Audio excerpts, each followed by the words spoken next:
ಕಳೆದ 10 ವರ್ಷಗಳಿಂದ ಹೆಣ್ಣಿನ ವೇಷ ಧರಿಸಿ ಹೆರಿಗೆಗಳನ್ನು ಮಾಡುತ್ತಿದ್ದ ಆ ಮನುಷ್ಯ. ಪೊಲೀಸರು ಆತನನ್ನು ಬಂಧಿಸಿ ಮುಖವಾಡ ತೆಗೆದಾಗ ಹೊರಬಂದ ಸತ್ಯ ಕೇಳಿದರೆ ಯಾರಿಗಾದರೂ ಮೈನಡುಗುತ್ತದೆ. ನೋಡು ರೇಖಾ, ಇದು ಒಳ್ಳೆಯ ಲಕ್ಷಣವಲ್ಲ. ಏನೋ ದೊಡ್ಡ ಅನಾಹುತವೇ ನಡೆಯುತ್ತಿದೆ. ನಮ್ಮ ಹಳ್ಳಿಯ ಗೌರವವೇ ಪಣಕ್ಕಿಟ್ಟಂತಾಗಿದೆ ಎಂದು ತಿಳಿ. ಆದರೆ ನೀವೆಲ್ಲರೂ ಇಲ್ಲಿ ಕಣ್ಣಿಗೆ ಪಟ್ಟಿ ಕಟ್ಟಿಕೊಂಡು ಮಲಗಿದ್ದೀರಿ. ಶಾಂತಿದಾಯಿಯ ಪರಿಚಿತವಾದ ಆ ಒರಟು ಮತ್ತು ಚುಚ್ಚುವಂತಹ ಧ್ವನಿರಾತ್ರಿಯ ಆ ವಿಚಿತ್ರ ನಿಶ್ಶಬ್ದವನ್ನು ಸೀಳಿಹಾಕಿತು. ಹಳ್ಳಿಯಲ್ಲಿ ಕತ್ತಲು ಆವರಿಸಿತ್ತು ಮತ್ತು ಹಸಿಮಣ್ಣಿನ ಮನೆಗಳ ಒಲೆಗಳಿಂದ ಏಳುತ್ತಿದ್ದ ಹೊಗೆಯ ವಾಸನೆ ಗಾಳಿಯಲ್ಲಿ ಬೆರೆತಿತ್ತು. ರೇಖಾ ತನ್ನ ಅಂಗಳದಲ್ಲಿದ್ದ ಹಳೆಯ ಮಂಚದ ಮೇಲೆ ಕುಳಿತಿದ್ದಳು. ಅಷ್ಟರಲ್ಲಿ ಯಾವುದೇ ಸದ್ದಿಲ್ಲದೆ ಶಾಂತಿದಾಯಿ ಬಂದು ಬಾಗಿಲಲ್ಲಿ ನಿಂತಳು. ಅವಳು ತನ್ನ ಮೈಲಿಗೆಯಾದ ಚಾದರವನ್ನು ಹೊದ್ದುಕೊಂಡಿದ್ದಳು ಮತ್ತು ಅವಳ ಮುಖದಲ್ಲಿ ಒಂದು ವಿಚಿತ್ರವಾದ ಚಡಪಡಿಕೆ ಹಾಗೂ ರಹಸ್ಯವನ್ನು ಅಡಗಿಸಿಟ್ಟಿರುವ ಭಾವ ಎದ್ದು ಕಾಣುತ್ತಿತ್ತು. ಅವಳು ಕರೆಯದೆಯೇ ಒಳಗೆ ಬಂದು ಮಂಚದ ಮೂಲೆಯಲ್ಲಿ ಕುಳಿತು ಇತ್ತ ನೋಡತೊಡಗಿದಳು. ಯಾವುದೋ ದೊಡ್ಡ ರಹಸ್ಯವನ್ನು ಹೊತ್ತು ತಂದವಳಂತೆ ಅವಳ ವರ್ತನೆ ಇತ್ತು. ರೇಖಾ ಆಶ್ಚರ್ಯದಿಂದ ಅವಳ ಕಡೆಗೆ ನೋಡಿ ಮೆಲ್ಲ ದನಿಯಲ್ಲಿ ಹೇಳಿದಳು, ದಾಯಿ, ಒಗಟುಗಳನ್ನು ಹಾಕಬೇಡಿ. ವಿಷಯವೇನೆಂದು ನೇರವಾಗಿ ಹೇಳಿ. ಯಾವ ಗೌರವ, ಯಾವ ಮರ್ಯಾದೆ? ಶಾಂತಿದಾಯಿ ದೀರ್ಘವಾದ ನಿಟ್ಟುಸಿರು ಬಿಟ್ಟಳು. ವೀಳ್ಯದೆಲೆಯಿಂದ ತುಂಬಿದ್ದ ತನ್ನ ಬಾಯಿಯನ್ನು ಸ್ವಲ್ಪ ಸ್ವಚ್ಛಗೊಳಿಸಿ ಹೇಳಿದಳು, ಕಳೆದ 10 ವರ್ಷಗಳಿಂದ ನೀವು ಯಾವ ಮಹಿಳೆಯನ್ನು ತಲೆಯ ಮೇಲೆ ಹೊತ್ತು ಮೆರೆಸುತ್ತಿದ್ದೀರೋ, ಯಾರಿಗೆ ಅಷ್ಟೊಂದು ಗೌರವ ನೀಡುತ್ತಿದ್ದೀರೋ ಆ ಡಾಕ್ಟರ್ ಸರಿತಾ ಅಂತಹ ಸೀದಾ ಸಾದಾ ಹೆಂಗಸಲ್ಲ. ಅವಳು ಹೆಣ್ಣು ಹೌದೋ ಅಲ್ವೋ ಎನ್ನುವುದರ ಬಗ್ಗೆಯೇ ನನಗೆ ಅನುಮಾನವಿದೆ. ಇದನ್ನು ಕೇಳಿದ ಕೂಡಲೇ ರೇಖಾ ಸಿಟ್ಟಿನಿಂದ ಕೆರಳಿ ಕೈ ಕೊಡವಿಕೊಳ್ಳುತ್ತಾ ಹೇಳಿದಳು, ಶಾಂತಿದಾಯಿ, ನಿನ್ನ ತಲೆ ಕೆಟ್ಟಿದೆಯೇ? ಇದೇನು ಹುಚ್ಚು ಮಾತುಗಳನ್ನು ಆಡುತ್ತಿದ್ದೀಯಾ? ಅವಳು ಕಳೆದ 10 ವರ್ಷಗಳಿಂದ ನಮ್ಮ ಹಳ್ಳಿಯಲ್ಲಿದ್ದಾಳೆ. ಅವಳು ಬರುವ ಮೊದಲು ನಮ್ಮೂರಿನ ಹೆಂಗಸರ ಸ್ಥಿತಿ ಹೇಗಿತ್ತು ಎನ್ನುವುದು ನಿನಗೆ ನೆನಪಿಲ್ಲವೇ? ಆಸ್ಪತ್ರೆ ಇರಲಿಲ್ಲ, ಲೇಡಿ ಡಾಕ್ಟರ್ ಇರಲಿಲ್ಲ ಮತ್ತು ಊರಿನ ಹಿರಿಯರು ಯಾವ ಗಂಡಸು ಡಾಕ್ಟರನ್ನು ಹೆಂಗಸರ ಹತ್ತಿರ ಸುಳಿಯಲು ಬಿಡುತ್ತಿರಲಿಲ್ಲ. ಎಷ್ಟೋ ಮಹಿಳೆಯರು ಹೆರಿಗೆ ನೋವಿನಲ್ಲಿ ನರಳಿ ಪ್ರಾಣ ಬಿಟ್ಟರು. ನನ್ನ ಸ್ವಂತ ಅತ್ತಿಗೆಯ ಪ್ರಾಣ ಉಳಿಸಿದ್ದೇ ಆ ಡಾಕ್ಟರ್ ಸರಿತಾ. ಅಂಥವಳ ಮೇಲೆ ನೀನು ಆರೋಪ ಮಾಡುತ್ತಿದ್ದೀಯಾ? ರೇಖಾಳ ಸಿಟ್ಟನ್ನು ನೋಡಿ ಶಾಂತಿದಾಯಿ ಸ್ವಲ್ಪ ಹಿಂದೆ ಸರಿಯುತ್ತಾ ಹೇಳಿದಳು, ಅಯ್ಯೋ ಹುಚ್ಚಿ, ಯಾಕೆ ಸಿಟ್ಟು ಮಾಡಿಕೊಳ್ಳುತ್ತೀಯಾ? ನನ್ನ ಮಾತನ್ನು ಪೂರ್ತಿಯಾಗಿ ಕೇಳು. ಸುಮ್ಮನೆ ಏನನ್ನೋ ಹೇಳಲು ನಾನೇನು ಹುಚ್ಚಿಯಲ್ಲ. ನೀನೇ ಸ್ವಲ್ಪ ಯೋಚನೆ ಮಾಡು. ಇವತ್ತಿನವರೆಗೂ ಯಾರಾದರೂ ಅವಳ ಮುಖ ನೋಡಿದ್ದಾರಾ? ಯಾರಾದರೂ ಕೇಳಿದರೆ ಅದೇ ಹಳೆಯ ನೆಪ, ಅವಳ ಮುಖದ ಮೇಲೆ ಸುಟ್ಟ ಗಾಯದ ಕಲೆಗಳಿವೆ ಎಂದು. ಅದಕ್ಕಾಗಿಯೇ ಅವಳು ಯಾರೂ ಮುಖ ನೋಡಬಾರದೆಂದು ಮುಚ್ಚಿಕೊಳ್ಳುತ್ತಾಳಂತೆ. ಸರಿ, ಕಲೆ ಇದೆಯೆಂದೇ ಇಟ್ಟುಕೊಳ್ಳೋಣ. ಆದರೆ ನಮ್ಮಂತಹ ಹೆಂಗಸರ ಮುಂದೆ ಮುಖ ಮುಚ್ಚಿಕೊಳ್ಳುವ ಅವಶ್ಯಕತೆಯೇನಿದೆ? ಹೆಂಗಸರು ಹೆಂಗಸರ ಎದುರು ಮುಕ್ತವಾಗಿರುತ್ತಾರೆ. ಆದರೆ ಅವಳು ಹೆರಿಗೆ ಮಾಡುವ ಸಮಯದಲ್ಲೂ ತನ್ನ ಕಪ್ಪು ಬುರ್ಖಾವನ್ನು ನಕಾಬ್ ತೆಗೆಯುವುದಿಲ್ಲ.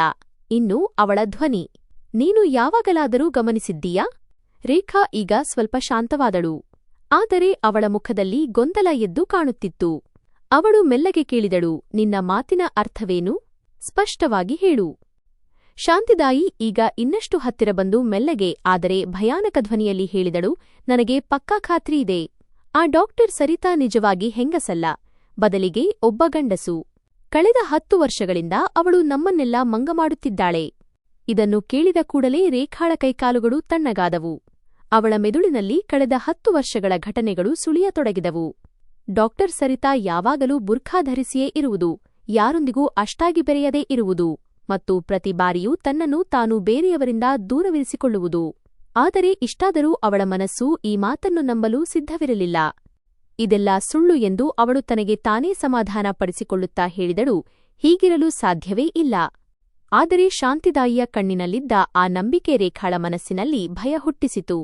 ಅವಳ ಧ್ವನಿ ಹೆಂಗಸರಂತೆ ಮೃದುವಾಗಿ ಮತ್ತು ಸಣ್ಣದಾಗಿ ಇಲ್ಲ. ಅವಳ ಧ್ವನಿ ಒರಟಾಗಿದೆ ಮತ್ತು ಗಂಭೀರವಾಗಿದೆ, ಯಾರೋ ಗಂಡಸು ಮಾತನಾಡಿದಂತಿದೆ. ಶಾಂತಿದಾಯಿಯ ಈ ಮಾತನ್ನು ಕೇಳಿ ರೇಖಾ ಸ್ವಲ್ಪ ಸಮಯ ಮೌನವಾದಳು. ಅವಳ ಮೆದುಳಿನಲ್ಲಿ ಶಾಂತಿದಾಯಿಯ ಮಾತುಗಳು ಸುತ್ತಿಗೆಯಿಂದ ಹೊಡೆದಂತೆ ಕೇಳಿಸತೊಡಗಿದವು. ಆದರೆ ಮತ್ತೆ ತನ್ನನ್ನು ತಾನು ಸಂಭಾಳಿಸಿಕೊಳ್ಳುತ್ತಾ ತಲೆ ಕೊಡವಿ ಹೇಳಿದಳು, ಅದಕ್ಕೇನಂತೆ ದಾಯಿ? ಕೆಲವು ಹೆಂಗಸರ ಧ್ವನಿ ಒರಟಾಗಿರುತ್ತದೆ. ಅಷ್ಟಕ್ಕೂ ಅವಳು ಯಾರಿಂದಲೂ ಇಷ್ಟೇ ಹಣ ಬೇಕೆಂದು ಕೇಳುವುದಿಲ್ಲವಲ್ಲ? ಜನ ತಮ್ಮ ಇಷ್ಟದಂತೆ ಕೊಟ್ಟಿದ್ದನ್ನು ಇಟ್ಟುಕೊಳ್ಳುತ್ತಾಳೆ. ಅವಳೇನಾದರೂ ಮೋಸಗಾರ್ತಿಯಾಗಿದ್ದರೆ ನಮ್ಮಿಂದ ಹಣ ವಸೂಲಿ ಮಾಡುತ್ತಿರಲಿಲ್ಲವೇ? ಶಾಂತಿದಾಯಿ ಒಂದು ವ್ಯಂಗ್ಯದ ನಗು ನಗುತ್ತಾ ಹೇಳಿದಳು, ಇದೇ ಅವಳ ದೊಡ್ಡ ತಂತ್ರ. ಉಚಿತವಾಗಿ ಚಿಕಿತ್ಸೆ ನೀಡಿ ಅವಳು ನಿಮ್ಮೆಲ್ಲರ ಬಾಯಿ ಮುಚ್ಚಿಸಿದ್ದಾಳೆ. ನನ್ನ ಮಾತನ್ನು ಗಮನವಿಟ್ಟು ಕೇಳು. ಕಳೆದ ವಾರ ನಾನು ಅವಳ ಕ್ಲಿನಿಕ್ ಪಕ್ಕದಲ್ಲಿ ಹೋಗುತ್ತಿದ್ದಾಗ ಬಾಗಿಲು ಸ್ವಲ್ಪ ತೆರೆದಿತ್ತು ಮತ್ತು ಅವಳು ಒಳಗಡೆ ಅಲ್ಮಾರಿಯಲ್ಲಿ ಔಷಧಿಗಳನ್ನು ಜೋಡಿಸುತ್ತಿದ್ದಳು. ಅವಳ ಗಮನ ನನ್ನ ಕಡೆ ಇರಲಿಲ್ಲ. ಆಗಲೇ ನನ್ನ ಕಣ್ಣು ಅವಳ ಕೈಗಳ ಮೇಲೆ ಬಿತ್ತು. ಅವು ಯಾವ ನಾಜೂಕಾದ ಹೆಣ್ಣಿನ ಕೈಗಳಾಗಿರಲಿಲ್ಲ. ಅವು ಬಹಳ ಗಟ್ಟಿಯಾದ ಮತ್ತು ಒರಟಾದ ಕೈಗಳಾಗಿದ್ದವು, ಯಾವುದೋ ಹೊಲದಲ್ಲಿ ಕೆಲಸ ಮಾಡುವ ಗಂಡಸಿನ ಕೈಗಳಿದ್ದಂತೆ ಇದ್ದವು. ಮತ್ತೆ ನೀನು ಎಂದಾದರೂ ಅವಳು ನಡೆಯುವ ರೀತಿಯನ್ನು ನೋಡಿದ್ದೀಯಾ? ಅವಳು ನಮ್ಮ ಹಳ್ಳಿಯ ಹೆಂಗಸರಂತೆ ಪುಟ್ಟ ಪುಟ್ಟ ಹೆಜ್ಜೆಗಳನ್ನು ಇಡುವುದಿಲ್ಲ. ಬದಲಿಗೆ ಅವಳ ಹೆಜ್ಜೆಗಳು ಎಷ್ಟೊಂದು ಉದ್ದವಾಗಿರುತ್ತವೆಯೆಂದರೆ ಯಾರೋ ಗಂಡಸು ನಡೆಯುತ್ತಿರುವ ಹಾಗೆ ಇರುತ್ತದೆ. ಅವಳ ಮೈಕಟ್ಟು, ಅವಳ ಭುಜಗಳು ಎಲ್ಲವೂ ನನಗೆ ಅನುಮಾನ ಹುಟ್ಟಿಸುತ್ತಿವೆ. ನಾನು ನಿನಗೆ ನಿಜವನ್ನೇ ಹೇಳುತ್ತಿದ್ದೇನೆ, ಇಲ್ಲಿ ಏನೋ ಮೋಸ ಖಂಡಿತ ನಡೆಯುತ್ತಿದೆ. ನೀವೆಲ್ಲರೂ ಸಮಯ ಮೀರುವ ಮುನ್ನ ಸತ್ಯವನ್ನು ತಿಳಿಯದಿದ್ದರೆ ನಾಳೆ ಈ ಹಳ್ಳಿ ಯಾವುದೋ ದೊಡ್ಡ ಸಂಕಷ್ಟಕ್ಕೆ ಸಿಲುಕಬಹುದು. ಈಗ ರೇಖಾಳ ಹಣೆ ಮೇಲೆ ಬೆವರಿನ ಹನಿಗಳು ಮೂಡತೊಡಗಿದವು. ಅವಳ ಹೃದಯದಲ್ಲಿ ಅನುಮಾನದ ಬೀಜ ಬಿತ್ತಲಾಗಿತ್ತು. ಅವಳು ಮೆಲ್ಲಗೆ ಕೇಳಿದಳು, ಹಾಗಾದರೆ ನೀನು ಏನು ಬಯಸುತ್ತೀಯಾ ದಾಯಿ?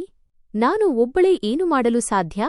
ಒಂದು ವೇಳೆ ನಾನು ಚೌಧರಿ ವೀರ್ಪಾಲ್ ಎದುರು ಇಂತಹ ಮಾತನಾಡಿದರೆ ಅವರು ನನ್ನನ್ನು ಜೀವಂತವಾಗಿ ಬಿಡುವುದಿಲ್ಲ.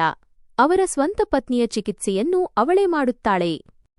ಶಾಂತಿದಾಯಿ ಸಣ್ಣ ನಗುವಿನೊಂದಿಗೆ ಹೇಳಿದಳು, ನೀನು ನೇರವಾಗಿ ಚೌಧರಿ ಬಳಿ ಹೋಗು ಎಂದು ನಾನು ಹೇಳುತ್ತಿಲ್ಲ. ಮೊದಲು ಹಳ್ಳಿಯ ಕೆಲವು ನಂಬಿಕಸ್ಥ ಮತ್ತು ತಿಳುವಳಿಕೆಯುಳ್ಳ ಜನರನ್ನು ನಿನ್ನ ಜೊತೆ ಸೇರಿಸಿಕೋ. ಯಾರು ನಿನ್ನನ್ನು ನಂಬುತ್ತಾರೋ ಅಂಥವರನ್ನು. ಉದಾಹರಣೆಗೆ ವೀರೇಂದ್ರ ಮತ್ತು ರಾಜು. ಅವರ ಕಿವಿಗೆ ಈ ವಿಷಯವನ್ನು ಹಾಕು ಮತ್ತು ರಾತ್ರಿಯ ಕತ್ತಲಲ್ಲಿ ಅವಳ ಕ್ಲಿನಿಕ್ ಸುತ್ತಮುತ್ತ ಕಣ್ಣಿಡು. ನನಗೆ ಪಕ್ಕಾ ಖಾತ್ರಿಯಿದೆ ಎಂದಾದರೂ ಒಂದು ದಿನ ಅವಳು ಒಬ್ಬಳೇ ಇದ್ದಾಗ ತನ್ನ ಬುರ್ಖಾವನ್ನು ನಕಾಬ್ ಖಂಡಿತವಾಗಿಯೂ ತೆಗೆಯುತ್ತಾಳೆ. ನಮಗೆ ಕೇವಲ ಒಂದು ಬಾರಿ ಅವಳ ಅಸಲಿ ಮುಖ ನೋಡಬೇಕಿದೆ ಅಷ್ಟೇ. ಆಗ ಸತ್ಯ ಎಲ್ಲರ ಮುಂದೆ ಬರುತ್ತದೆ. ಮರುದಿನ ಸಂಜೆ ಸೂರ್ಯನ ಶಾಖ ಸ್ವಲ್ಪ ಕಡಿಮೆಯಾದಾಗ ಹಳ್ಳಿಯ ಚಾವಡಿಯ ಹಳೆಯ ಆಲದ ಮರದ ಕೆಳಗೆ ರೇಖಾ ವೀರೇಂದ್ರ ಮತ್ತು ರಾಜುನನ್ನು ಒಂದು ಕಡೆ ಕರೆದಳು. ಅಲ್ಲಿ ಇನ್ನೂ ಅನೇಕ ಜನರು ಕುಳಿತು ಹುಕ್ಕಾ ಸೇದುತ್ತಿದ್ದರು. ಆದರೆ ರೇಖಾ ಅವರನ್ನು ಹೊಲಗಳ ಕಡೆಗೆ ಕರೆದುಕೊಂಡು ಹೋದಳು, ಯಾರೂ ಅವರ ಮಾತುಗಳನ್ನು ಕೇಳಿಸಿಕೊಳ್ಳಬಾರದು ಎಂದು.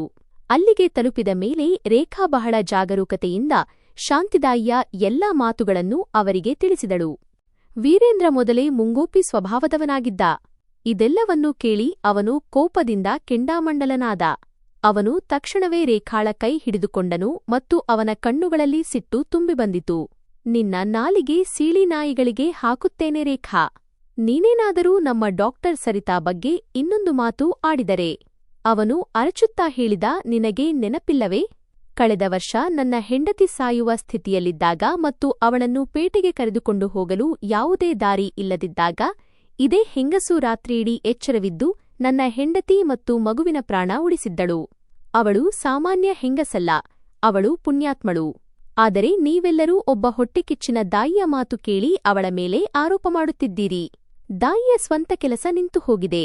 ಅದಕ್ಕಾಗಿಯೇ ಅವಳು ಈ ರೀತಿಯ ಕಥೆಗಳನ್ನು ಕಟ್ಟುತ್ತಿದ್ದಾಳೆ. ರಾಜು ಬೇಗನೆ ಮುಂದೆ ಬಂದು ವೀರೇಂದ್ರನ ಕೈ ಬಿಡಿಸಿದ ಮತ್ತು ಅವನನ್ನು ಹಿಂದೆ ಸರಿಸುತ್ತಾ ಸಮಾಧಾನಪಡಿಸಿದ. ಅರೆ ಯಾರ್ ವೀರೇಂದ್ರ, ಇಷ್ಟೊಂದು ಕೋಪ ಯಾಕೆ ಮಾಡಿಕೊಳ್ಳುತ್ತಿದ್ದೀಯಾ? ಸ್ವಲ್ಪ ಯೋಚಿಸಿ ಮಾತನಾಡು.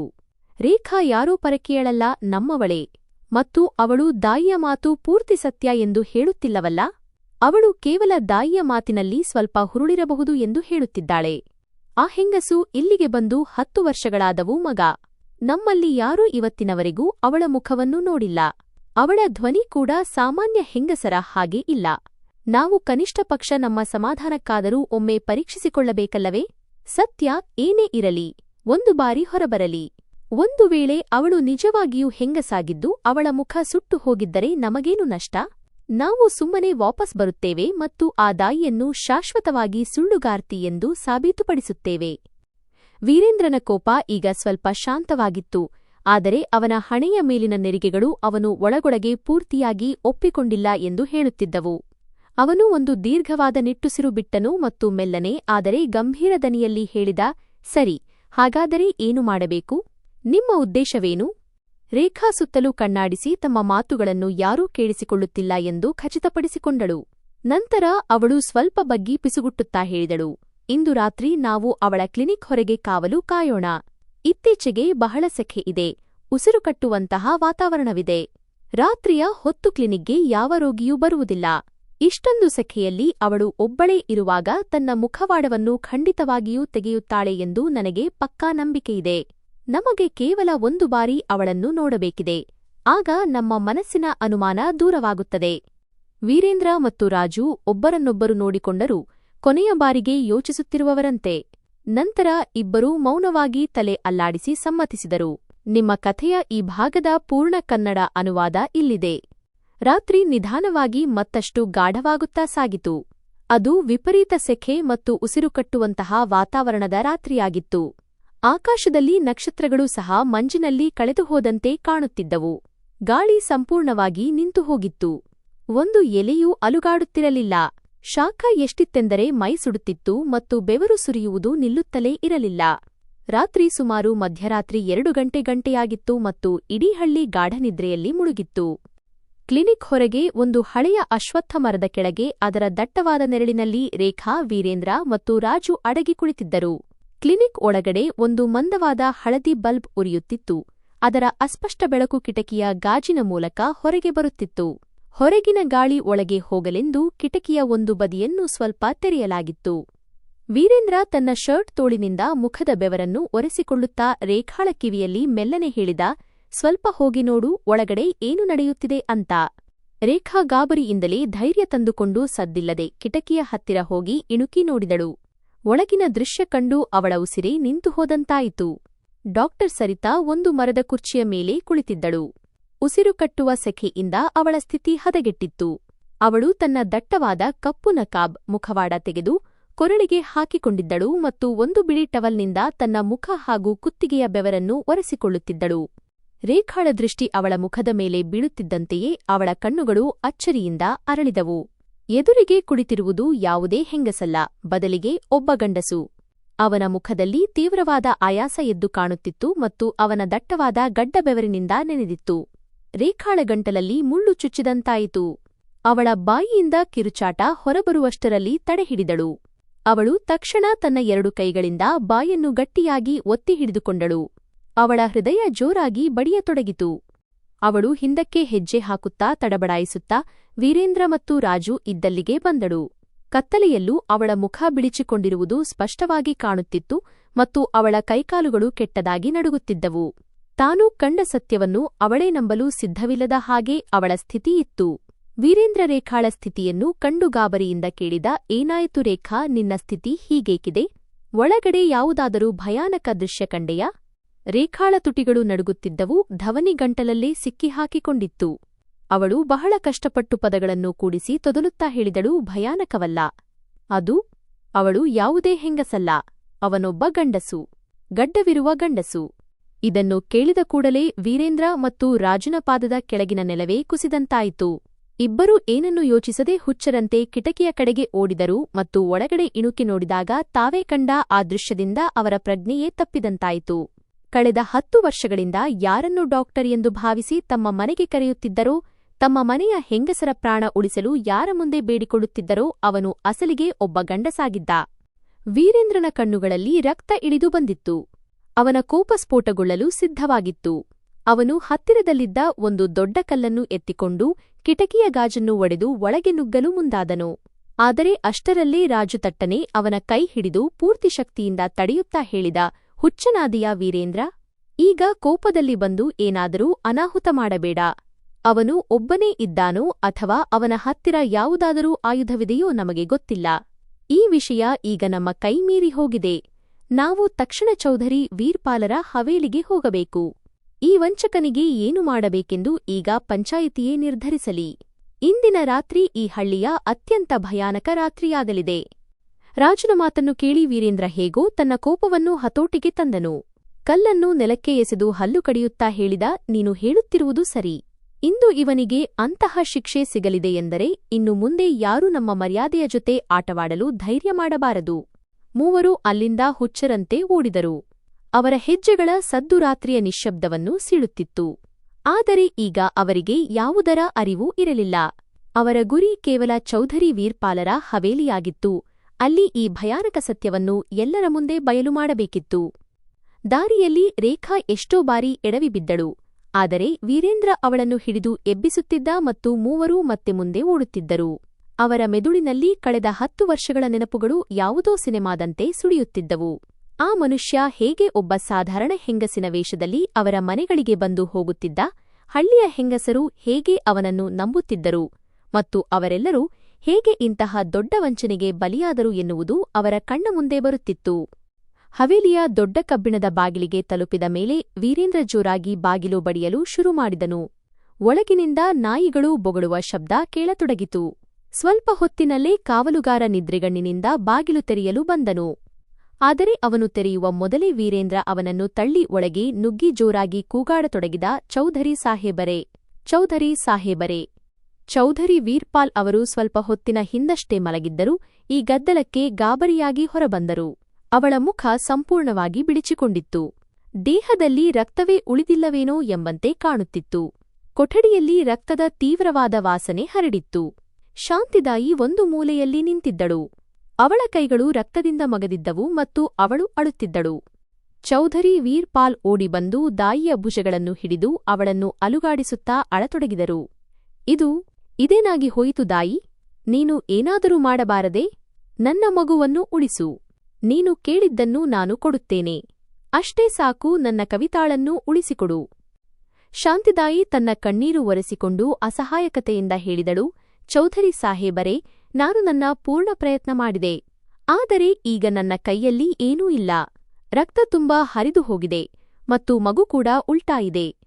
ಮುಂದಿನ ಅರ್ಧ ಗಂಟೆಯೊಳಗೆ ಯಾರಾದರೂ ದೊಡ್ಡ ಡಾಕ್ಟರ್ ಸಿಗದಿದ್ದರೆ ಕವಿತಾ ಕೂಡ ಉಳಿಯುವುದಿಲ್ಲ, ಮಗು ಕೂಡ ಉಳಿಯುವುದಿಲ್ಲ. ನಾವು ಇವರನ್ನು ನಗರಕ್ಕೂ ಕರೆದುಕೊಂಡು ಹೋಗಲು ಸಾಧ್ಯವಿಲ್ಲ.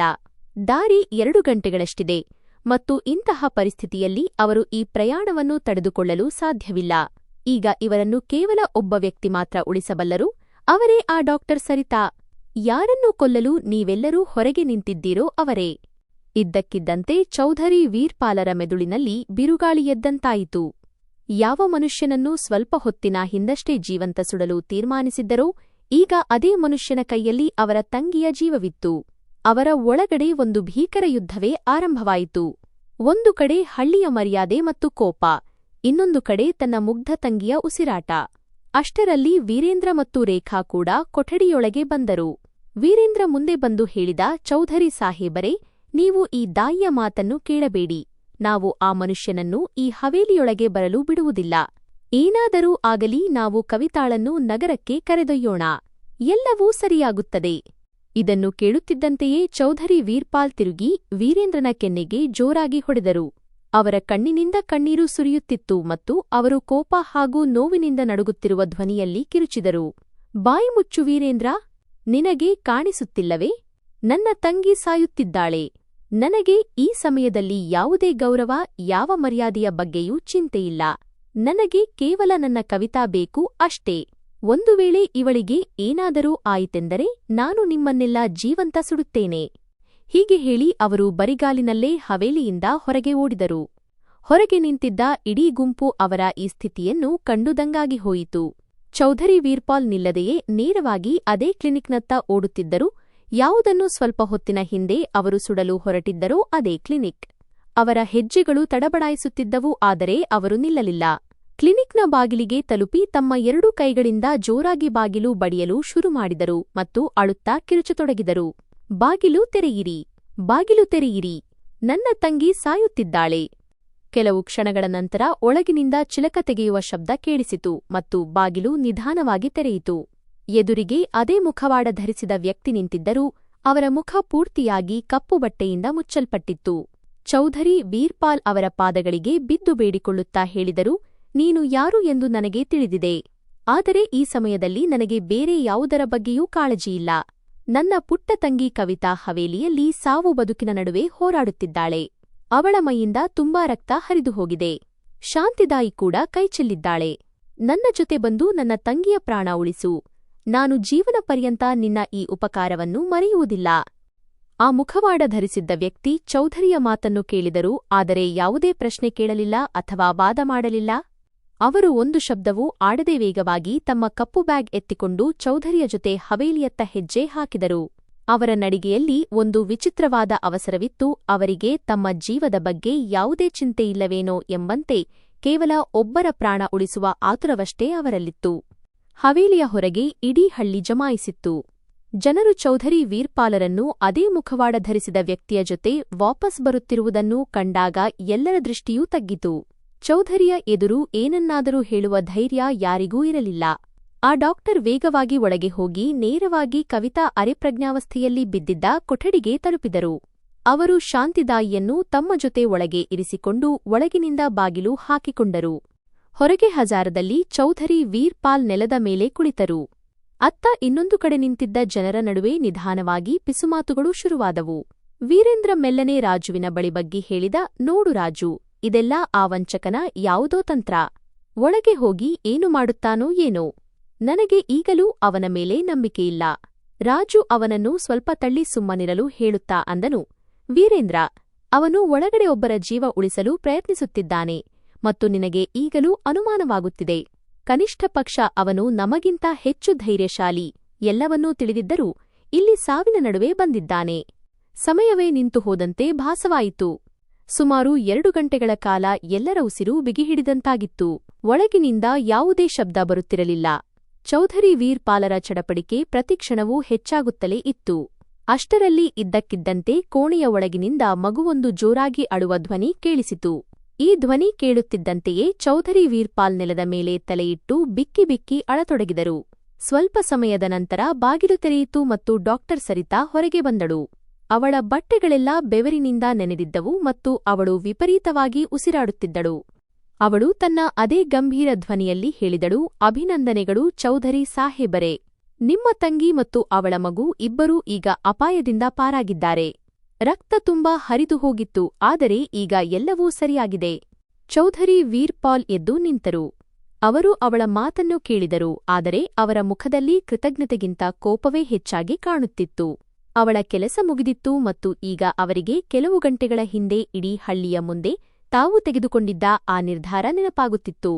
ಡಾಕ್ಟರ್ ಸರಿತಾ ಮೌನವಾಗಿ ತನ್ನ ಬ್ಯಾಗ್ ಎತ್ತಿಕೊಂಡು ಹವೇಲಿಯಿಂದ ಹೊರಗೆ ಹೋಗತೊಡಗಿದಳು. ಅವಳು ಹೊರಗೆ ಹೆಜ್ಜೆ ಇಡುತ್ತಿದ್ದಂತೆಯೇ ಹಳ್ಳಿಯವರು ಅವಳನ್ನು 4 ಕಡೆಯಿಂದ ಮುತ್ತಿಕೊಂಡರು. ಅವರ ಕಣ್ಣುಗಳಲ್ಲಿ ಮತ್ತೆ ಅದೇ ಕೋಪ ಮತ್ತು ಅನುಮಾನ ಮರುಕಳಿಸಿತ್ತು. ವೀರೇಂದ್ರ ಮುಂದೆ ಬಂದನು. ಅವನು ಅವಳ ದಾರಿಯನ್ನು ತಡೆದು ವ್ಯಂಗ್ಯವಾಗಿ ಹೇಳಿದನು, ಎಲ್ಲಿಗೆ ಹೊರಟಿದ್ದೀರಿ ಡಾಕ್ಟರ್ ಸಾಹೇಬರೇ, ಅಥವಾ ಡಾಕ್ಟರ್ ಸಾಹೇಬರೇ ಎನ್ನಲೇ? ಇಂದು ನಿನ್ನ ಅಸಲಿ ಮುಖ ನೋಡಿದ ಮೇಲೆಯೇ ನಿನ್ನನ್ನು ಇಲ್ಲಿಂದ ಹೋಗಲು ಬಿಡುವುದು. ನೀನು ನಮ್ಮನ್ನೆಲ್ಲ ತುಂಬಾ ಮಂಗ ಮಾಡಿದ್ದೀಯಾ? ಡಾಕ್ಟರ್ ಸರಿತಾ ಮೌನವಾಗಿ ನಿಂತಿದ್ದಳು. ಏನನ್ನೂ ಹೇಳದೆ ಮುಂದೆ ಏನಾಗಬೇಕಿದೆಯೋ ಅದು ನಡೆದೇ ತೀರುತ್ತದೆ ಎಂದು ಅವಳಿಗೆ ತಿಳಿದಿರುವಂತೆ ಅವಳು ಸುಮ್ಮನಿದ್ದಳು. ಅವಳು ಮೌನವಾಗಿ ತಲೆ ತಗ್ಗಿಸಿದಳು. ಹೊರಗೆ ನಿಂತಿದ್ದ ಜನರು ಅವಳನ್ನು ಅವಾಚ್ಯ ಶಬ್ದಗಳಿಂದ ಬಯ್ಯತೊಡಗಿದರು. ಕೆಲವು ಜನಸಿಟ್ಟಿನಿಂದ ಅವಳನ್ನು ದೂಡಿದರು ಕೂಡ. ವಾತಾವರಣ ಪ್ರತಿಕ್ಷಣವೂ ಬಿಗಿಯಾಗುತ್ತಾ ಸಾಗುತ್ತಿದ್ದಾಗ ಇದ್ದಕ್ಕಿದ್ದಂತೆ ದೂರದಿಂದ ಪೊಲೀಸ್ ಗಾಡಿಗಳ ಸೈರನ್ ಶಬ್ದ ಕೇಳಿಸಿತು. ಯಾರೋ ಒಬ್ಬರು ಗುಟ್ಟಾಗಿ ಪೊಲೀಸರಿಗೆ ಮಾಹಿತಿ ನೀಡಿದ್ದರು, ಒಬ್ಬ ಗಂಡಸು ಹೆಂಗಸಿನ ವೇಷ ಧರಿಸಿ ಹಳ್ಳಿಯವರಿಗೆ ಮೋಸ ಮಾಡುತ್ತಿದ್ದಾನೆ ಮತ್ತು ಈಗ ಗ್ರಾಮಸ್ಥರು ಅವನನ್ನು ಕೊಲ್ಲಲು ಮುಂದಾಗಿದ್ದಾರೆ ಎಂದು. ಕೆಲವೇ ಕ್ಷಣಗಳಲ್ಲಿ 2 ಪೊಲೀಸ್ ವಾಹನಗಳು ಧೂಳೆಬ್ಬಿಸುತ್ತಾ ಅಲ್ಲಿಗೆ ಬಂದವು ಮತ್ತು ಅವುಗಳಿಂದ ಅನೇಕ ಪೊಲೀಸರು ಹೊರಬಂದರು. ಇನ್ಸ್ಪೆಕ್ಟರ್ ಮುಂದೆ ಬಂದು ಜನಸಮೂಹವನ್ನು ಹಿಂದಕ್ಕೆ ತಳ್ಳಿದರು ಮತ್ತು ಬಂದೂಕನ್ನು ಗಾಳಿಯಲ್ಲಿ ಎತ್ತಿ ಜೋರಾಗಿ ಕೂಗಿದರು, ಎಲ್ಲರೂ ಹಿಂದೆ ಸರಿಯಿರಿ. ಯಾರೂ ಕಾನೂನನ್ನು ಕೈಗೆತ್ತಿಕೊಳ್ಳಬಾರದು. ಅವರು ತಕ್ಷಣ ಆ ಮುಖವಾಡ ಧರಿಸಿದ್ದ ಡಾಕ್ಟರ್ನನ್ನು ತಮ್ಮ ಸುರಕ್ಷಾ ವಲಯಕ್ಕೆ ತೆಗೆದುಕೊಂಡು ಜನರ ಸಿಟ್ಟಿನಿಂದ ರಕ್ಷಿಸುತ್ತಾ ಅವನನ್ನು ವಾಪಸ್ ಕ್ಲಿನಿಕ್ನತ್ತ ಕರೆದೊಯ್ದರು, ಅಲ್ಲಿ ನಿರಾಳವಾಗಿ ವಿಚಾರಣೆ ನಡೆಸಬಹುದೆಂದು. ಹೊರಗೆ ಇಡೀ ಜನಸಮೂಹ ಘೋಷಣೆಗಳನ್ನು ಕೂಗುತ್ತಾ ಕ್ಲಿನಿಕ್ ಮುಂದೆ ಜಮಾಯಿಸಿತು.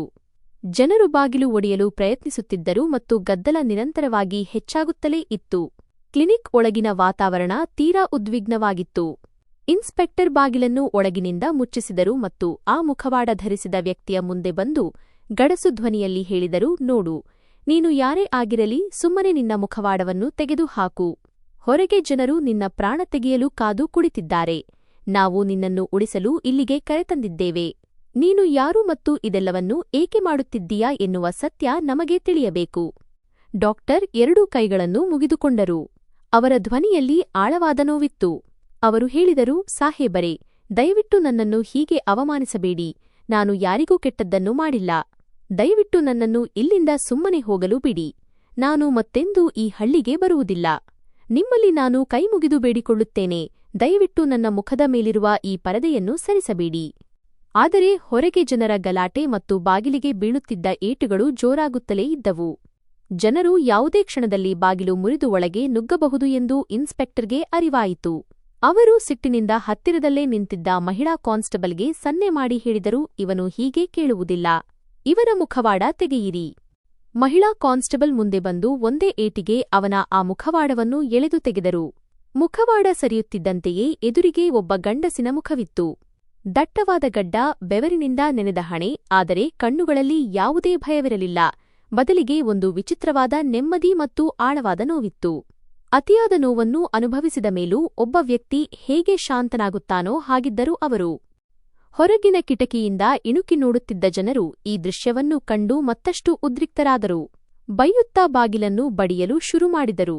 ಆದರೆ ಒಳಗಡೆ ನಿಂತಿದ್ದ ಇನ್ಸ್ಪೆಕ್ಟರ್ನ ಸ್ಥಿತಿ ನೋಡುವಂತಿತ್ತು. ಆ ಮುಖವನ್ನು ನೋಡಿ ಅವರು ಜಡವಾಗಿ ಹೋಗಿದ್ದರು. ಅವರ ಕಣ್ಣುಗಳು ಅಚ್ಚರಿಯಿಂದ ಅರಳಿದವು. ಅವರು ರೆಪ್ಪೆ ಮುಚ್ಚದೆ ಆ ಮನುಷ್ಯನನ್ನೇ ನೋಡುತ್ತಾ ನಿಂತರು. ಅವರಿಗೆ ತಮ್ಮ ಕಣ್ಣುಗಳನ್ನೇ ನಂಬಲು ಸಾಧ್ಯವಾಗುತ್ತಿರಲಿಲ್ಲ. ನಂತರ ಅವರ ಇಡೀ ದೇಹದಲ್ಲಿ ಒಂದು ನಡುಕ ಉಂಟಾಯಿತು. ಅವರ ಉಸಿರೇ ನಿಂತು ಹೋದಂತಾಯಿತು. ಪ್ರತಿದಿನ ಸಾವು ಬದುಕಿನ ಹೋರಾಟ ನಡೆಯುತ್ತಿದ್ದ ಆ ಪುಟ್ಟ ಕ್ಲಿನಿಕ್ನಲ್ಲಿ ಇಂದು ಒಂದು ವಿಚಿತ್ರವಾದ ನಿಶ್ಶಬ್ದ ಮತ್ತು ರಹಸ್ಯ ಆವರಿಸಿತ್ತು. ಉಸಿರುಕಟ್ಟುವ ಸೆಖೆಯ ಹೊರತಾಗಿಯೂ ಜನರ ಹಣೆ ಮೇಲೆ ಬೆವರಿನ ಬದಲು ಭಯದ ನೆರಿಗೆಗಳು ಮೂಡಿದ್ದವು. ಇನ್ಸ್ಪೆಕ್ಟರ್ನ ನಡುಕವಿದ್ದ ಕೈಗಳು ನಿಧಾನವಾಗಿ ಮೇಲೆದ್ದವು ಮತ್ತು ಅವರು ಪೂರ್ಣ ಗೌರವದೊಂದಿಗೆ ಅವನಿಗೆ ಸಲ್ಯೂಟ್ ಹೊಡೆದರು. ಅವರ ಧ್ವನಿಯಲ್ಲಿ ಈಗ ಯಾವುದೇ ಗಡಸುತನವಿರಲಿಲ್ಲ, ಬದಲಿಗೆ ಅಪಾರವಾದ ಗೌರವ ಮತ್ತು ಆಶ್ಚರ್ಯವಿತ್ತು. ಅವನು ಬಹಳ ಕಷ್ಟಪಟ್ಟು ಪದಗಳನ್ನು ಕೂಡಿಸುತ್ತಾ ಹೇಳಿದ, ಸರ್, ನೀವು ನಿಜವಾಗಿಯೂ ಡಾಕ್ಟರ್ ಕುಮಾರ್ ಅವರೇನಾ? ನಮ್ಮ ದೇಶದ ಹೆಮ್ಮೆ, ಆ ಪ್ರಸಿದ್ಧ ಸರ್ಜನ್ 10 ವರ್ಷಗಳ ಹಿಂದೆ ಇದ್ದಕ್ಕಿದ್ದಂತೆ ಎಲ್ಲವನ್ನೂ ಬಿಟ್ಟು ಎಲ್ಲಿಯೂ ನಾಪತ್ತೆಯಾಗಿದ್ದರಲ್ಲವೇ? ನೀವು ಇಲ್ಲಿ, ಈ ಸ್ಥಿತಿಯಲ್ಲಿ. ಇನ್ಸ್ಪೆಕ್ಟರ್ ಬಾಯಿಂದ ಈ ಮಾತುಗಳು ತಾನಾಗಿಯೇ ಹೊರಬಂದವು.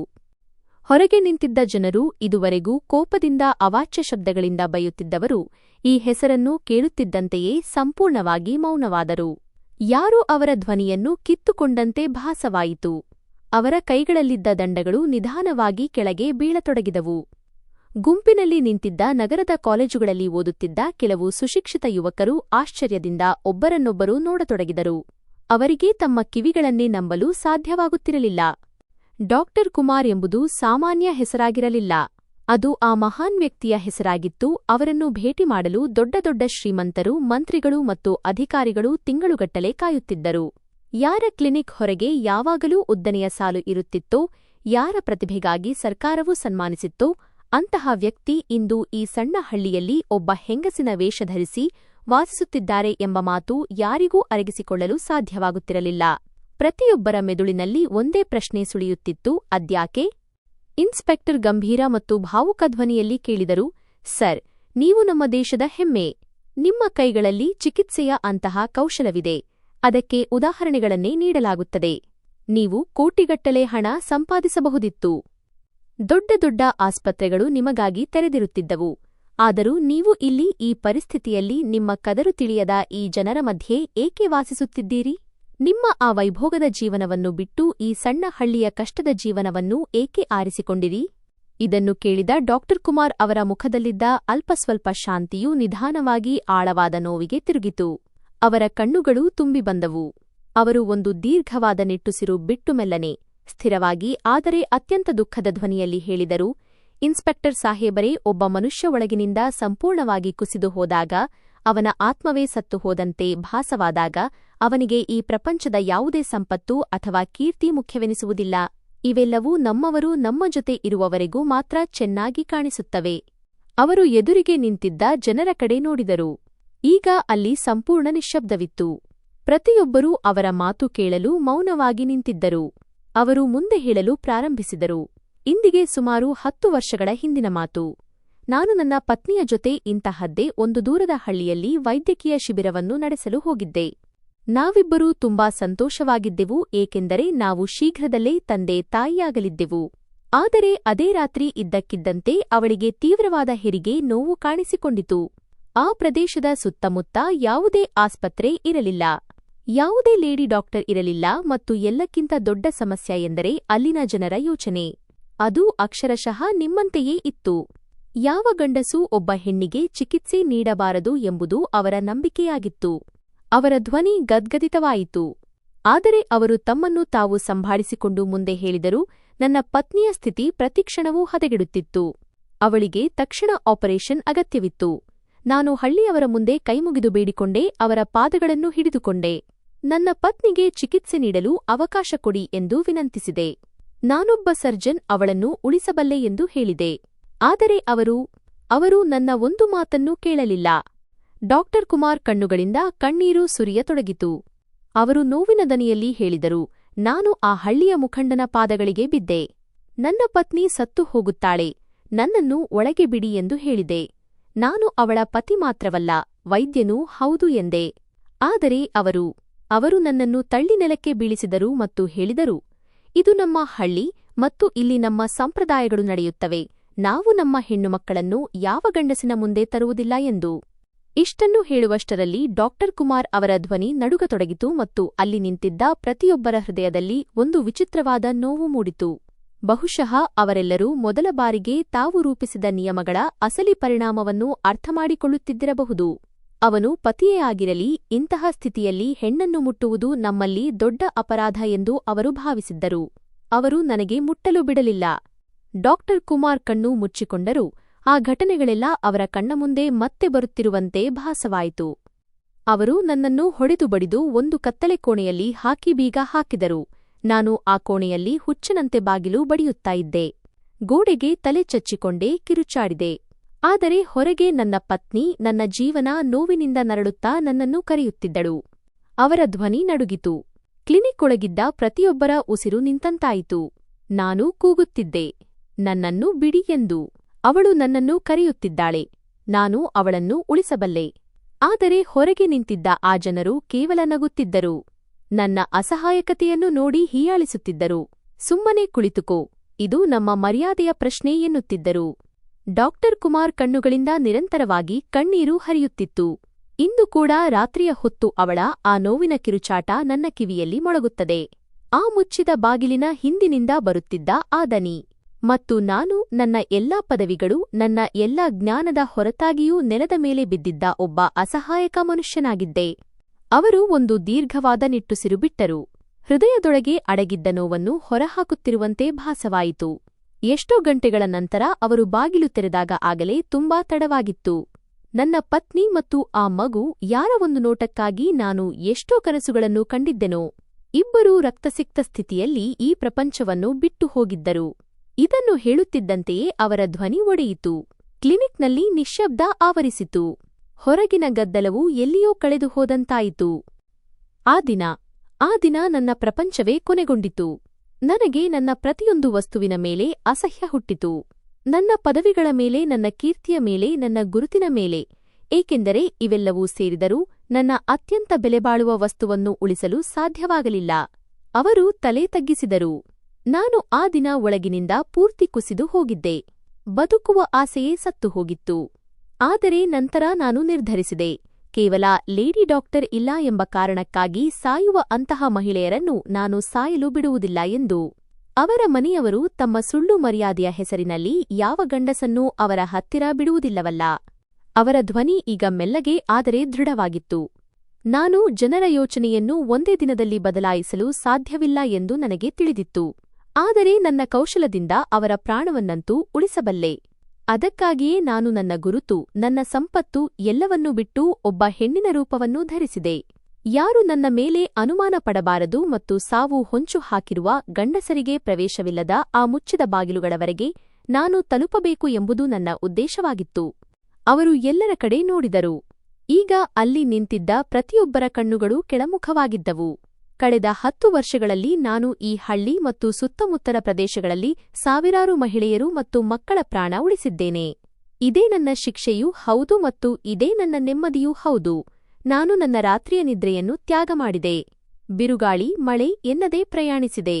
ಕೇವಲ ಇನ್ನೊಬ್ಬ ಪತಿ ನನ್ನಂತೆ ರಕ್ತದ ಕಣ್ಣೀರು ಸುರಿಸಬಾರದು ಮತ್ತು ಇನ್ನೊಬ್ಬರ ಸಂಸಾರ ಹೀಗೆ ನಾಶವಾಗಬಾರದು ಎಂಬ ಒಂದೇ ಕಾರಣಕ್ಕಾಗಿ.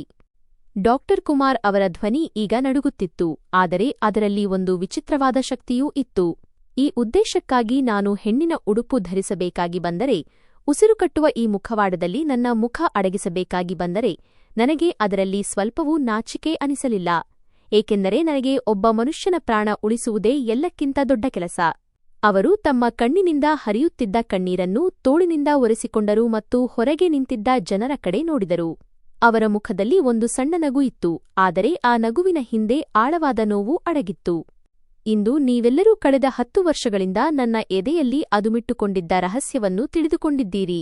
ನನಗೆ ಇದರ ಬಗ್ಗೆ ಯಾವುದೇ ವಿಷಾದವಿಲ್ಲ ಮತ್ತು ನನ್ನ ಸಾವಿನ ಬಗ್ಗೆ ಭಯವೂ ಇಲ್ಲ, ಏಕೆಂದರೆ ನನ್ನ ಪತ್ನಿ ಈ ಪ್ರಪಂಚವನ್ನು ಬಿಟ್ಟು ಹೋದ ದಿನವೇ ನಾನು ಸತ್ತು ಹೋಗಿದ್ದೆ. ಅವರ ಮಾತು ಕೇಳಿ ಪ್ರತಿಯೊಬ್ಬರೂ ಕಲ್ಲಿನಂತೆ ನಿಂತಿದ್ದರು. ನೀವು ಬಯಸಿದರೆ ಇಂದು ನನ್ನನ್ನು ನಿಮ್ಮ ದಂಡಗಳಿಂದ ಹೊಡೆದು ಕೊಂದು ಹಾಕಿ. ನನಗೆ ಯಾವುದೇ ದೂರುಗಳಿಲ್ಲ. ಆದರೆ ಕೊಲ್ಲುವ ಮೊದಲು ಒಂದು ಬಾರಿ ನಿಮ್ಮ ಹೃದಯದ ಮೇಲೆ ಕೈ ಇಟ್ಟು ಯೋಚಿಸಿ.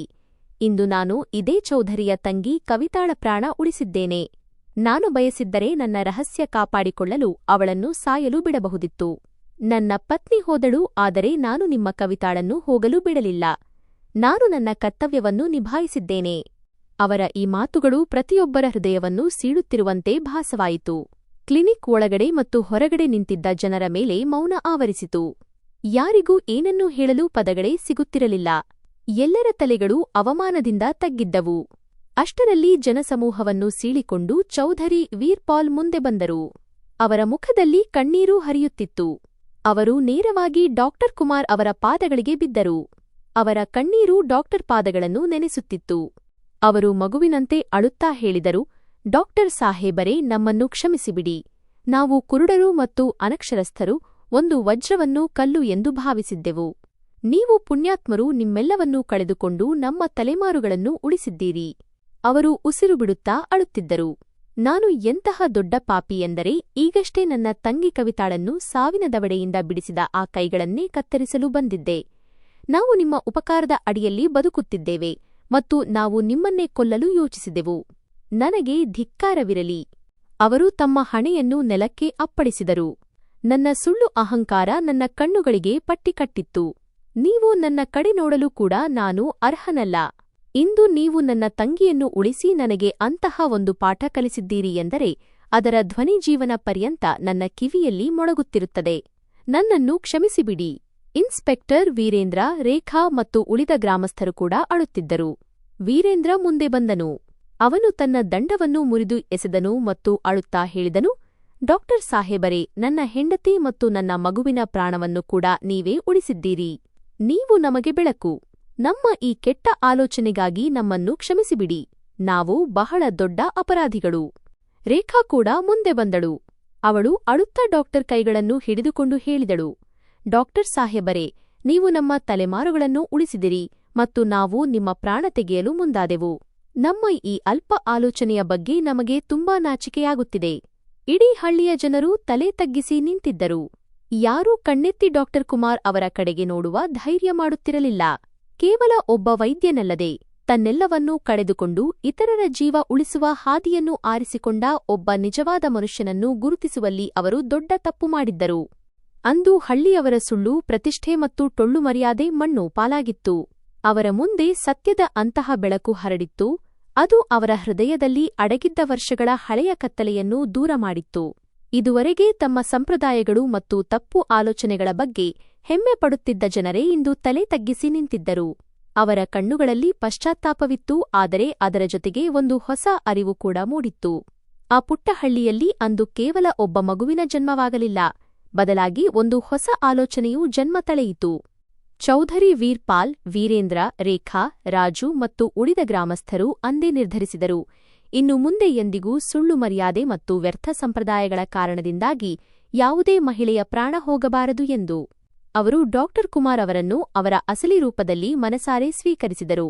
ಮಾನವೀಯತೆಗೆ ಸಾಟಿಯಿಲ್ಲದ ಒಬ್ಬ ವ್ಯಕ್ತಿಯಾಗಿ ಅವರನ್ನು ಕಂಡರು. ಅವರು ಅವರನ್ನು ಪೂರ್ಣ ಗೌರವ ಮತ್ತು ಮರ್ಯಾದೆಯೊಂದಿಗೆ ತಮ್ಮ ಹಳ್ಳಿಯ ಅತಿ ದೊಡ್ಡ ರಕ್ಷಕ ಎಂದು ಒಪ್ಪಿಕೊಂಡರು. ಇಷ್ಟು ವರ್ಷಗಳ ಕಾಲ ಕತ್ತಲೆಯಲ್ಲಿ ನಿಂತು ಇತರರಿಗೆ ಬೆಳಕು ಹಂಚುತ್ತಿದ್ದ ಆ ಮನುಷ್ಯನೇ ಇಂದು ಅವರ ಹೃದಯದ ಅಧಿಪತಿಯಾಗಿದ್ದನು. ಈಗ ಯಾರೂ ಅವರನ್ನು ಅವರ ವೇಷದಿಂದಲ್ಲ, ಬದಲಾಗಿ ಅವರ ಕರ್ಮಗಳಿಂದ ಗುರುತಿಸುತ್ತಿದ್ದರು. ಮತ್ತು ಇದೇ ಅವರ ಅಸಲಿ ಗೆಲುವಾಗಿತ್ತು. ಈ ಕಥೆಯಿಂದ ನಮಗೆ ಕಲಿಯಲು ಸಿಗುವ ಪಾಠವೇನೆಂದರೆ, ಸುಳ್ಳು ಮರ್ಯಾದೆ, ಸಂಪ್ರದಾಯಗಳು ಮತ್ತು ಯೋಚಿಸದೆ ಮಾಡುವ ಅನುಮಾನಗಳು ಹಲವು ಬಾರಿ ಒಬ್ಬರ ಪ್ರಾಣವನ್ನೇ ತೆಗೆಯಬಹುದು ಮತ್ತು ಒಬ್ಬ ಪ್ರಾಮಾಣಿಕ ವ್ಯಕ್ತಿಯನ್ನು ತಪ್ಪು ಎಂದು ಸಾಬೀತುಪಡಿಸಬಹುದು. ಯಾರನ್ನೇ ಆಗಲಿ ಅವರ ರೂಪ ಅಥವಾ ವೇಷದಿಂದಲ್ಲ, ಅವರ ಕೆಲಸ ಮತ್ತು ಮಾನವೀಯತೆಯಿಂದ ಗುರುತಿಸಬೇಕು. ಸಮಯಕ್ಕೆ ಸರಿಯಾದ ಚಿಕಿತ್ಸೆ ಮತ್ತು ಸರಿಯಾದ ಆಲೋಚನೆಯೇ ದೊಡ್ಡ ಮರ್ಯಾದೆಯೇ ಹೊರತು ವ್ಯರ್ಥ ನಂಬಿಕೆಗಳಲ್ಲ. ಹಾಗಾಗಿ ಗೆಳೆಯರೇ, ನಿಮಗೆ ಈ ಕಥೆ ಇಷ್ಟವಾಗಿದ್ದರೆ ಮತ್ತು ನೀವು ಯಾವ ನಗರದಿಂದ ಈ ಕಥೆಯನ್ನು ಕೇಳುತ್ತಿದ್ದೀರಿ ಎಂದು ನಮಗೆ ಕಮೆಂಟ್ ಮೂಲಕ ಖಂಡಿತ ತಿಳಿಸಿ. ವಿಡಿಯೋ ಲೈಕ್ ಮಾಡಿ, ಸಪೋರ್ಟ್ ಮಾಡಿ ಮತ್ತು ಜಾಸ್ತಿ ಜನರಿಗೆ ಶೇರ್ ಮಾಡಿ. ಚಾನೆಲ್ಗೆ ಹೊಸಬರಾಗಿದ್ದರೆ ಸಬ್ಸ್ಕ್ರೈಬ್ ಮಾಡಿ ಮತ್ತು ನೋಟಿಫಿಕೇಷನ್ ಬೆಲ್ ಒತ್ತಿರಿ. ಇದರಿಂದ ಮುಂದಿನ ಅಪ್ಡೇಟ್ ನಿಮಗೆ ಮೊದಲು ಸಿಗುತ್ತದೆ.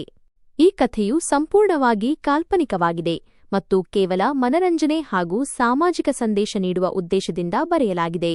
ಇದರ ಪಾತ್ರಗಳು ಸ್ಥಳ, ವೃತ್ತಿ ಅಥವಾ ಘಟನೆಗಳಿಗೂ ವಾಸ್ತವಕ್ಕೂ ಯಾವುದೇ ನೇರ ಸಂಬಂಧವಿಲ್ಲ. ಕಥೆಯಲ್ಲಿ ತೋರಿಸಲಾದ ಪಾತ್ರಗಳು ಮತ್ತು ಸನ್ನಿವೇಶಗಳ ಉದ್ದೇಶವು ಕೇವಲ ಸಮಾಜದಲ್ಲಿ ಹರಡಿರುವ ತಪ್ಪು ಆಲೋಚನೆ ಮತ್ತು ಮೂಢನಂಬಿಕೆಗಳ ಬಗ್ಗೆ ಜಾಗೃತಿ ಮೂಡಿಸುವುದು ಮಾತ್ರ. ದಯವಿಟ್ಟು ಇದನ್ನು ವಾಸ್ತವಕ್ಕೆ ಹೋಲಿಸಿ ನೋಡಬೇಡಿ. ಧನ್ಯವಾದಗಳು.